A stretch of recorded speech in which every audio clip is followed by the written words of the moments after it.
എമ്പുരാൻ എന്ന സിനിമയ്ക്ക് ജന്മം നൽകിയവർ അതിലെ ജനങ്ങളെ തമ്മിലടിപ്പിക്കുന്നതിനും വർഗീയ സംഘട്ടനം സൃഷ്ടിക്കുന്നതിനും അവസരം നൽകുന്ന വിധത്തിലുള്ള രംഗങ്ങളെ വെട്ടിമാറ്റാൻ അവർ തീരുമാനിച്ചു.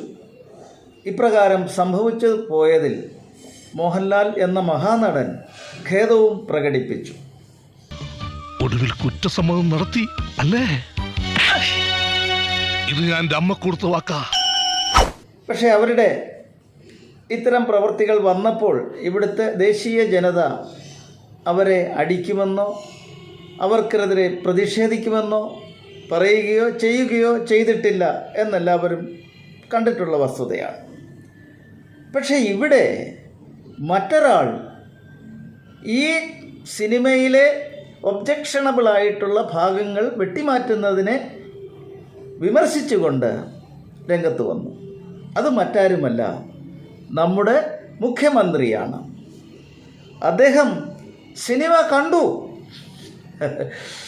50 ദിവസം തികയുന്നു ആശാ വർക്കേഴ്സിൻ്റെ സമരം ആരംഭിച്ചിട്ട്.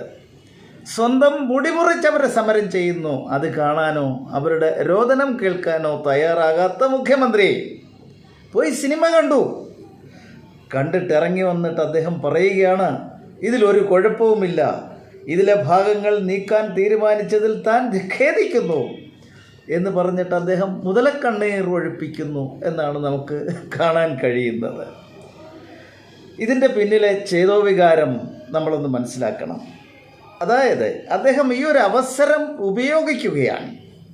അല്ലയോ ജിഹാദികളെ, ഇതാ നിങ്ങളെ പ്രൊമോട്ട് ചെയ്യുന്ന സപ്പോർട്ട് ചെയ്യുന്ന ഒരു സിനിമ വന്നു, അതിനെതിരെ ആളുകൾ രംഗത്ത് വന്നപ്പോൾ ആ സിനിമയുടെ നിർമ്മാതാക്കൾ, ആ പിണറായിയുടെ ഭാഷയിൽ പറഞ്ഞാൽ ആ വർഗീയ ശക്തികളുടെ മുൻപിൽ മുട്ടുകുത്തി ഇതാ സിനിമ കട്ട് ചെയ്യുന്നു.